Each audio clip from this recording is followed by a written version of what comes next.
আসসালামু আলাইকুম everyone, welcome to Farzana's cooking and blog.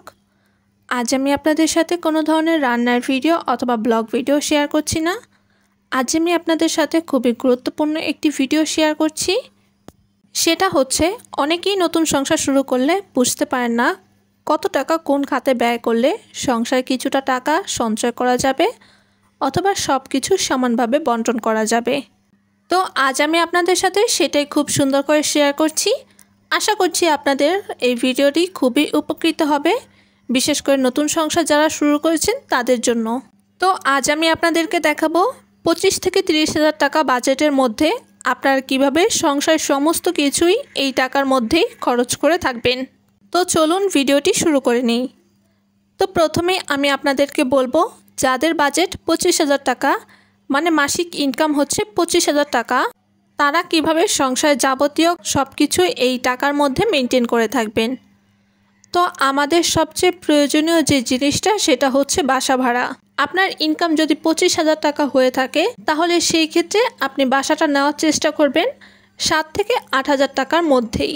পুরো মেইন টাউনে না হলেও আপনি 7 থেকে 8 হাজার টাকার মধ্যে একটু যে গ্রাম্য অঞ্চলগুলো আছে মানে ভেতরের দিকে, তো সেই সাইডে আপনারা 7 থেকে 8 হাজার টাকার মধ্যেই বাসাটা পেয়ে যাবেন। এরপর আমি আপনাদেরকে বলবো, আপনাদের বাজেট যদি 30 হাজার টাকা হয়ে থাকে তাহলে সেই ক্ষেত্রে আপনার বাসাটা যদি শহরাঞ্চলের দিকে হয়ে থাকে, আপনি ছোটোখাটো একটা ঘর দেখে 10 থেকে 11 হাজার টাকার মধ্যেই একটা রুম ভাড়া নিয়ে নিতে পারেন। মানে যার বাজেট যেমন সেই অনুযায়ী আপনারা প্রথমে বাজেট অনুযায়ী একটি ঘর ভাড়া নির্ধারণ করে নেবেন, কারণ বাসা ভাড়াটাই হচ্ছে আপনার সংসারের সমস্ত কাজের মধ্যে একটি বড় কাজ। কারণ আপনি যখন একটি বাসা ভাড়া নেবেন তখন আপনি যদি আপনার বাজেটের মধ্যে বাসা ভাড়াটা কুলাতে না পারেন, সেই ক্ষেত্রে আপনাকে অনেক ধরনের সমস্যায় পড়তে হবে।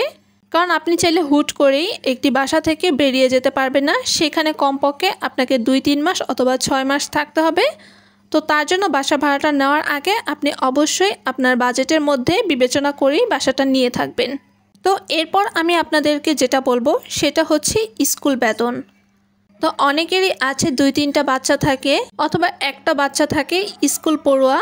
তো সেই ক্ষেত্রে তাদের স্কুলের একটা বেতন থাকে, আবার বই খাতা কেনাকাটা আরও বিভিন্ন ধরনের জিনিস কেনাকাটার প্রয়োজন হয়ে থাকে। তো সেই ক্ষেত্রে আমি এখানে 2000 টাকা ধরেছি স্কুল বেতনের ক্ষেত্রে। এর মধ্যে আপনি যাবতীয় কিছু আপনি এখানেই কমপ্লিট করতে পারবেন। আর এখানে আমি ছোট বাচ্চার ক্ষেত্রে লিখেছি, আমি এখানে কোনো ধরনের বড়দের ক্ষেত্রে লিখিনি, কারণ বড়দের ক্ষেত্রে বেতনটা একটু বেশি হতে পারে। তো তার জন্য আমি এখানে ছোট বাচ্চা যারা আছে 2-3তে পড়ে, তো তাদের অনুযায়ী আমি এখানে লিখেছি। আর আপনার যদি স্কুল পড়ুয়া বাচ্চা না থেকে থাকে তাহলে সেই ক্ষেত্রে আপনি এইটা আপনার যে ছোট বাচ্চা আছে তো তার খাবারের ক্ষেত্রেও ব্যবহার করতে পারবেন। যেমন খাবারের ক্ষেত্রে সেরেলাক, সুজি, সাবু, তো ছোটো বাচ্চাদের ক্ষেত্রে এই ধরনের খাবার লেগে থাকে। আবার অনেকে আছে যে বাহিরের খাবার পছন্দ করে, তো তাদের ক্ষেত্রে এই টাকাটা ব্যয় করতে পারবেন। এরপর আমি চলে যাব হাত খরচে। আপনার হাজব্যান্ড বাহিরে যাওয়ার যে যাতায়াত খরচ আছে, আবার বাহিরে গেলে নাস্তা খাওয়ার যে একটা খরচ আছে, তো সেই ক্ষেত্রে আমি এখানে 2000 টাকা লিখেছি। আর আপনার হাজব্যান্ড যদি একটু হিসেবি হয়ে থাকে, যদি সে রিক্সা করে না গিয়ে বাসে যেতে চায় অথবা বাসা থেকে নাস্তাটা করে যায় বাহিরের নাস্তা না করে, তাহলে সেই ক্ষেত্রে আপনি এখানে 1000 টাকা ধরতে পারেন, বাকি 1000 টাকা আপনি সঞ্চয় করতে পারেন। তারপর আমি ধরবো ওয়াইফাই বিল বা ডিশ বিল। আমাদের অনেকেরই বাসায় এখন বর্তমানে ওয়াইফাই ব্যবহার করে থাকি, তো সেক্ষেত্রে আমি 500 টাকা বিল রেখেছি। আপনার যদি ওয়াইফাই ব্যবহার না করে থাকেন সেই ক্ষেত্রে টিভি ব্যবহার করলে সেখানে ডিশ বিল আমি 500 টাকা লিখেছি। তারপর যে অন্যান্য খরচটা আছে, যেমন ধরেন ঔষধ খরচ, রোগবালাইয়ের কথা বলা যায় না, রোগবালাই আমাদের প্রত্যেকের জীবনেই লেগে থাকে। আর ছোট বাচ্চা হলে তো তার কোনো কথাই নেই।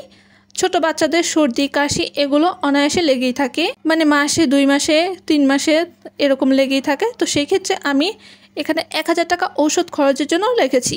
আপনাদের যেই মাসে এই খরচটা না লাগবে তো সেই মাসে এটা স্কিপ করে এই টাকাটা সঞ্চয় করে রাখতে পারেন।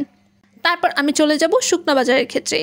শুকনা বাজারে আমি কোনো ধরনের দাম লিখিনি, কারণ শুকনো বাজার আর যে কোনো ধরনের বাজারই হয়ে থাকুক সেটা এক এক অঞ্চলে এক এক ধরনের দাম হয়ে থাকে।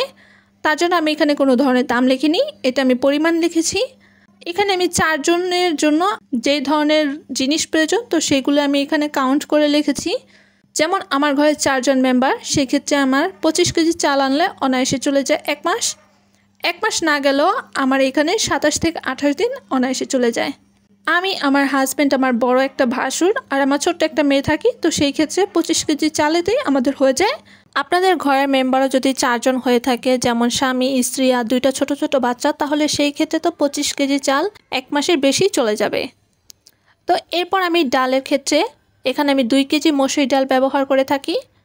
আমার প্রতি মাসে মসুরি ডালটাই আনা হয়। আপনারা যদি এখানে খেসারি ডাল, মুগ ডাল অথবা অন্যান্য বুটের ডাল ব্যবহার করে থাকেন তাহলে সেইটা আনতে পারেন।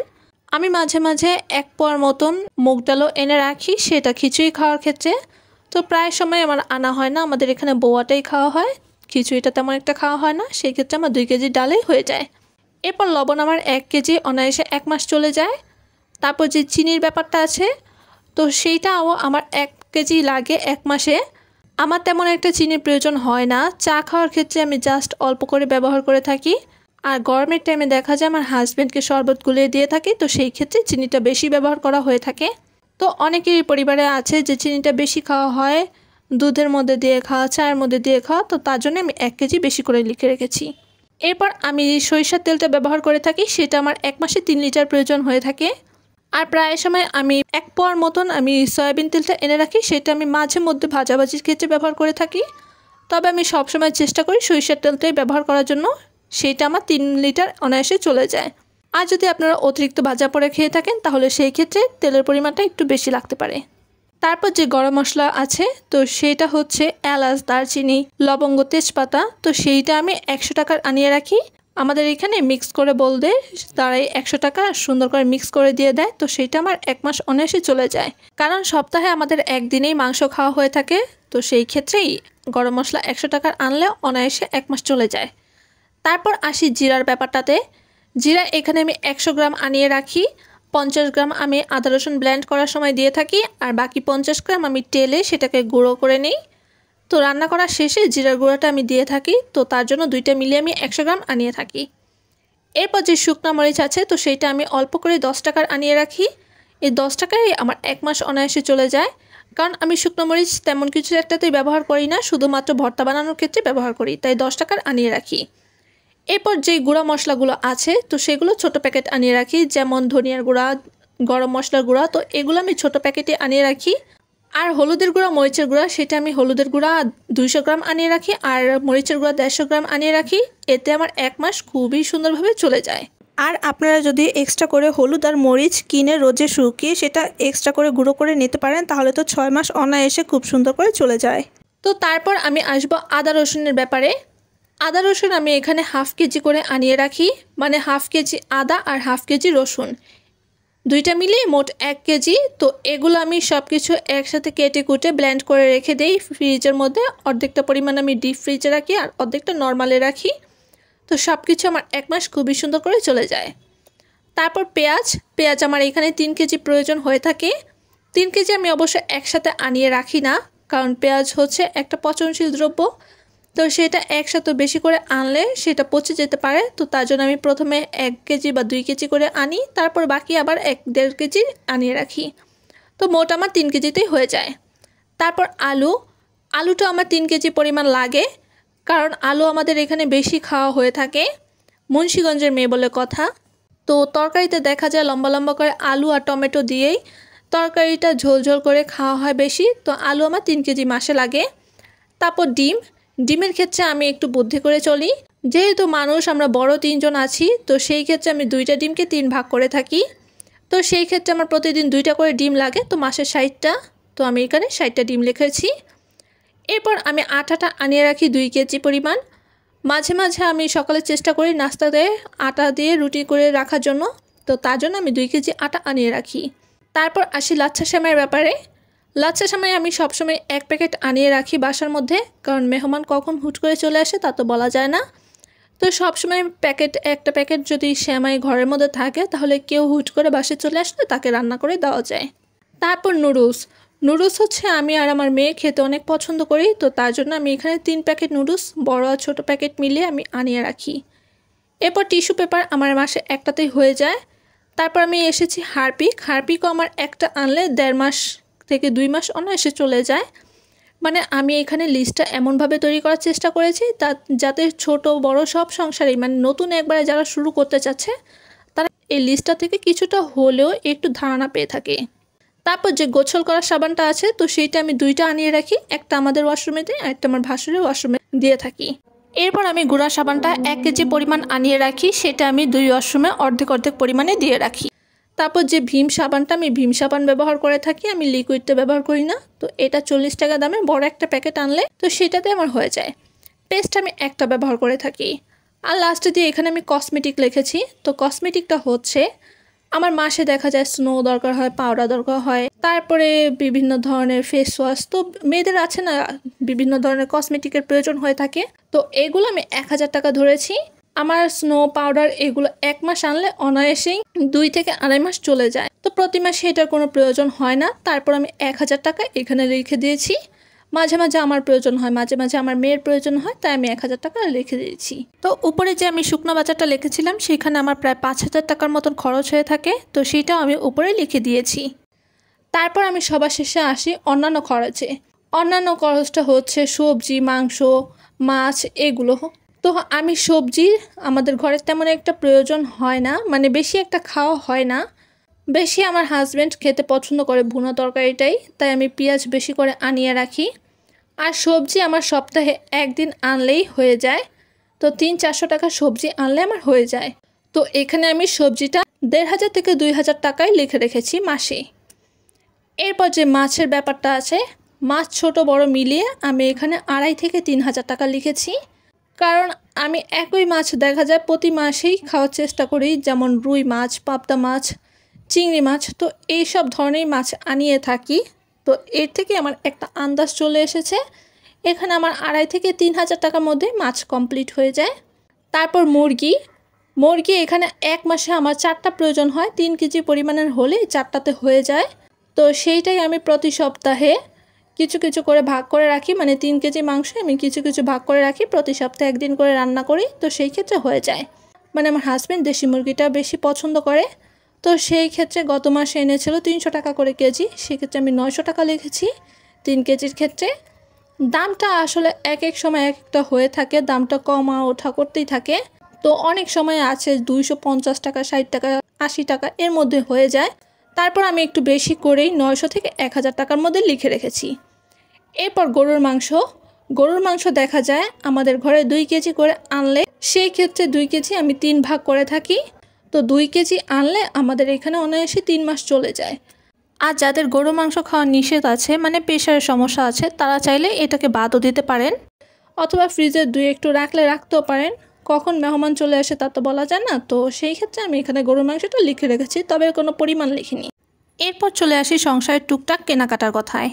তো যাদের নতুন সংসার আছে তাদের অনেক ধরনের কেনাকাটার প্রয়োজন হয়ে থাকে, যেমন সংসারে কেনাকাটার কোনো শেষ নেই।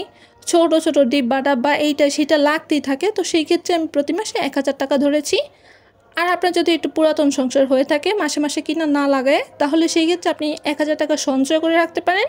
তো আপনি এখানে 1000 টাকা সঞ্চয় করে রাখলে দেখা যাবে যে প্রতি মাসে 1000 টাকা সঞ্চয় করে রাখলে সেই ক্ষেত্রে একটা সময় অনেকগুলো টাকা জমা হয়ে যাবে।